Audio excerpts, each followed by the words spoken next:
नमस्कार, स्वागत है आपका द न्यूज पर। मैं हूं आपके साथ शिप्रा सैनी। झारखंड विधानसभा चुनावों को लेकर सियासी सरगर्मी तेज हो गई है। लगातार लोग कयास लगा रहे हैं कि झारखंड में किसकी बनेगी सरकार और कौन बनेगा मुख्यमंत्री। आज इस खबर पर ही हम चर्चा करेंगे, क्योंकि झारखंड को लेकर एक नया और ताजा ओपिनियन पोल सामने आया है, जिसमें ये आपको पता चलेगा कि झारखंड में आने वाले वक्त में किसकी सरकार बनेगी और झारखंड का अगला मुख्यमंत्री कौन हो सकता है। ये जनता का चुनाव से पहले एक ओपिनियन पोल है और जिसके बारे में मैं आपको बताऊंगी कि आखिर झारखंड में जनता क्या चाहती है, जनता की पसंद क्या है।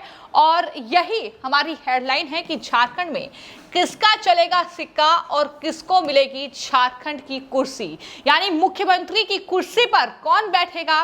सवाल यहां पर यह उठता है कि झारखंड के जो मौजूदा मुख्यमंत्री हैं यानी हेमंत सोरेन, क्या उनका खेल जो है उन्हीं के पुराने साथी चंपई सोरेन बिगाड़ेंगे, जो अब बीजेपी में शामिल हो गए हैं। और चंपई सोरेन की बदौलत क्या बीजेपी जो है झारखंड में कमल खिला पाएगी, ये कहीं ना कहीं बड़ा सवाल है। और इस ओपिनियन पोल में क्या कहती है जनता, किसकी बनेगी झारखंड में सरकार, उस पर दरअसल हम आंकड़े आपको बता देते हैं कि ये जो नया ताजा ओपिनियन पोल निकलकर सामने आया है, क्योंकि टाइम्स नाउ मेट्राइज का ये सर्वे है झारखंड को लेकर, ये नया ओपिनियन पोल, जिसमें अगर टोटल सीट की बात की जाए झारखंड में जो विधानसभा की सीटें हैं वो कुल 81 सीट्स जो हैं वो झारखंड में जो है विधानसभा की है। और इस ओपिनियन पोल में जो कि सबसे बड़ा सर्वे जिसकी हम बात कर रहे हैं, अगर बीजेपी के लिए बात की जाए तो जो सीट्स निकलकर सामने आई है, यानी जनता ने जो बीजेपी के पक्ष में वोट किया है वो है 41 से 51 सीट्स। यहां पर बीजेपी प्लस यानी बीजेपी के साथ जो गठबंधन में भी पार्टियां हैं उनके लिए जो है वो 41 से 51 सीट्स जो है वो वहां पर आ सकती हैं। ये जनता का ओपिनियन पोल है झारखंड विधानसभा चुनावों को लेकर। अब सत्ताधारी झारखंड मुक्ति मोर्चा की बात कर लेते हैं, जो कि हेमंत सोरेन की पार्टी है और उनके साथ गठबंधन में वहां पर कांग्रेस पार्टी भी है, कई अन्य राजनीतिक दल और हैं, आरजेडी है, सीपीआईएम है। उसको जनता कितना पसंद कर रही है, कितनी सीट जो है वहां पर झारखंड मुक्ति मोर्चा और अन्य जो राजनीतिक दल उनके साथ गठबंधन में हैं उनकी दरअसल आ सकती है। इसके आंकड़े निकलकर सामने आते हैं। 24 से 34 सीटें जो हैं यहां पर टाइम्स नाउ मेट्राइज के इस सर्वे में जनता जो है वो झारखंड मुक्ति मोर्चा और कांग्रेस पार्टी का जो ये गठबंधन है इनको दे रही है।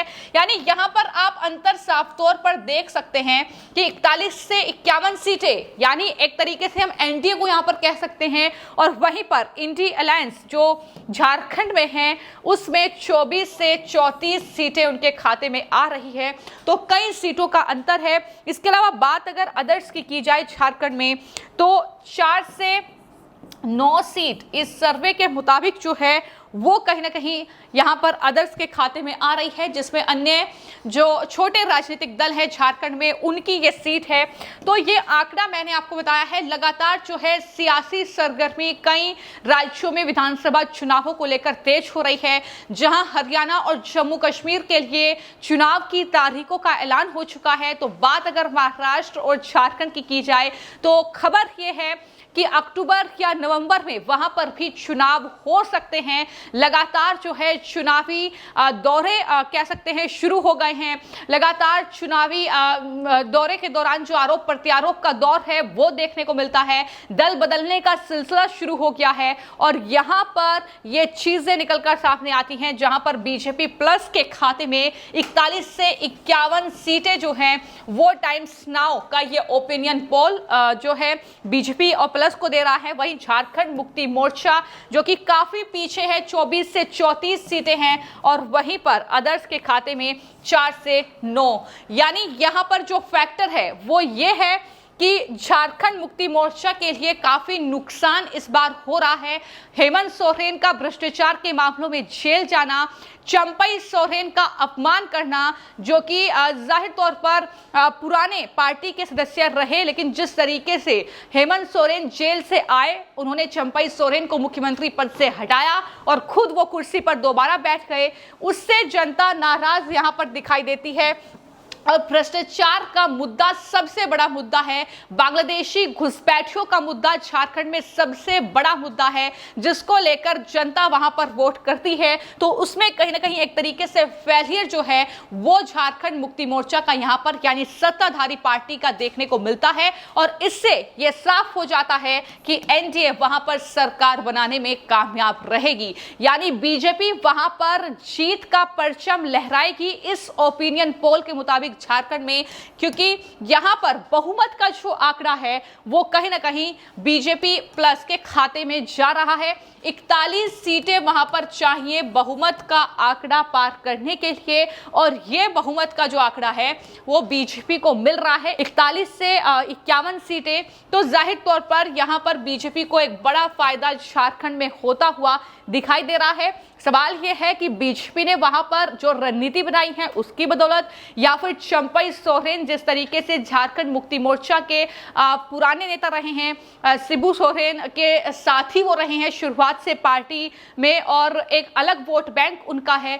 तो सवाल कई हैं, लेकिन फिलहाल जो है जनता उन्हें पसंद कर रही है। पार्टी वाइज सीट्स की अगर बात की जाए कि पार्टी वाइज कितनी सीटें किसको मिल रही हैं, तो बीजेपी के खाते में यहां पर 39 से 44 सीटें जा रही हैं इस टाइम्स नाउ के ओपिनियन पोल के मुताबिक। यानी आप देख सकते हैं, मैंने आपको बताया कि 41 सीटें चाहिए बहुमत का आंकड़ा पार करने के लिए, और अकेले अपने दम पर भी बीजेपी वहां पर सरकार बना सकती है, ये फिलहाल ताजा सर्वे बता रहे हैं। झारखंड मुक्ति मोर्चा की अगर बात की जाए तो झारखंड मुक्ति मोर्चा के खाते में 19 से 24 सीटें, बहुत बड़ा नुकसान यहां पर सत्ताधारी झारखंड मुक्ति मोर्चा को हो रहा है, क्योंकि पिछले चुनाव में यानी 2019 के चुनाव में लगभग 30 सीटें जो हैं वो झारखंड मुक्ति मोर्चा के खाते में गई थी, लेकिन इस बार ये घटकर जो है वो 19 से 24 हो रही हैं, यानी इसके बीच में ही सीटें जो हैं वो झारखंड मुक्ति मोर्चा को मिल सकती हैं, ये अनुमान इस ओपिनियन पोल में जाहिर किया गया है। तो यहाँ पर जो प्रमुख पार्टी हैं उनकी बात हमने की, लेकिन यहाँ पर बात कर लेते हैं ऑल झारखंड स्टूडेंट यूनियन, जो कि एक प्रमुख राजनीतिक दल कह सकते हैं, AJSU, जिसका प्रभाव वहाँ पर काफ़ी है। उसकी अगर बात की जाए तो 2 से 7 सीटें उनके खाते में भी वहां पर आ रही हैं। सवाल ये है कि क्या AJSU जो है ऑल झारखंड स्टूडेंट यूनियन वो बीजेपी के साथ जाएगा, क्या वो एनडीए का हिस्सा बनेगा, ये चुनाव नतीजे आने के बाद कहीं ना कहीं देखना होगा। लेकिन फिलहाल मैं आपको एक आंकड़ा बता रही हूं जो इस ओपिनियन पोल में निकलकर सामने आया है। इसके अलावा इंडियन नेशनल कांग्रेस जो अभी तक झारखंड मुक्ति मोर्चा के साथ गठबंधन में है, लेकिन अगर इसको अलग आंका जाए कि अकेले अपने दम पर कांग्रेस पार्टी झारखंड में कितनी सीटें ला सकती है, तो इस ओपिनियन पोल के मुताबिक वो है 5 से 10 सीटें। तो सिर्फ कांग्रेस पार्टी के खाते में 81 जो सीटें हैं वो टोटल सीट्स हैं झारखंड विधानसभा में, और इनमें से सिर्फ 5 से 10 सीट ही कांग्रेस पार्टी के खाते में आ रही है। तो किस तरीके से कांग्रेस पार्टी धराशायी हो रही है ये साफ तौर पर दिख रहा है, क्योंकि बीजेपी अकेले अपने दम पर 39 से 44 सीटें वहां पर ला सकती है। ये है टाइम्स नाउ मैट्राइज का ओपिनियन पोल। झारखंड विधानसभा चुनाव से पहले एक बड़ा ओपिनियन पोल है जिसके आंकड़े मैं आपके साथ साझा कर रही हूं, क्योंकि ये आंकड़े कहीं ना कहीं बता रहे हैं कि किस तरीके से एक बड़ा फेरबदल जो है वो इस बार झारखंड की सियासत में देखने को मिलेगा। ये कहीं ना कहीं सीट्स हैं जो मैंने आपको बताई, पार्टी वाइज सीट्स भी मैंने आपको बताई। तो इसके मुताबिक एनडीए जो है यानी बीजेपी जो है वहां पर जीत का परचम लहराने में कामयाब हो रही है। झारखंड में कमल खिल रहा है, फिलहाल ये सर्वे यही बता रहा है। अब जब हम बात कर रहे हैं तो एक और बड़ा सवाल होता है जब चुनाव किसी राज्य में होते हैं कि अगला सीएम कौन होगा, कौन बनेगा मुख्यमंत्री, झारखंड का मुख्यमंत्री का पद किसके खाते में जाएगा, इसको लेकर भी जो सर्वे सामने आया है इसमें आप देख सकते हैं 2 चेहरे हैं। तो इसमें भी आप देख सकते हैं कि 2 चेहरे हैं जिसको लेकर ये सर्वे किया गया है। इस सर्वे में जो झारखंड में जिसे सबसे ज्यादा जनता पसंद कर रही है मुख्यमंत्री के तौर पर, वो है वहां पर बीजेपी के प्रदेश अध्यक्ष बाबूलाल मरांडी की उनकी तस्वीर है और इनको जो जनता पसंद कर रही है वो लगभग 42% जनता है जो कि बाबूलाल मरांडी को चाहती है कि झारखंड का मुख्यमंत्री बनाया जाए। लेकिन आप इस सर्वे में देखेंगे कि हेमंत सोरेन के कहीं ना कहीं ग्राफ में कितनी ज़्यादा कमी जो है वो देखने को मिली है, क्योंकि वहां पर सिर्फ 29% जनता ये चाहती है कि हेमंत सोरेन ही मुख्यमंत्री बने।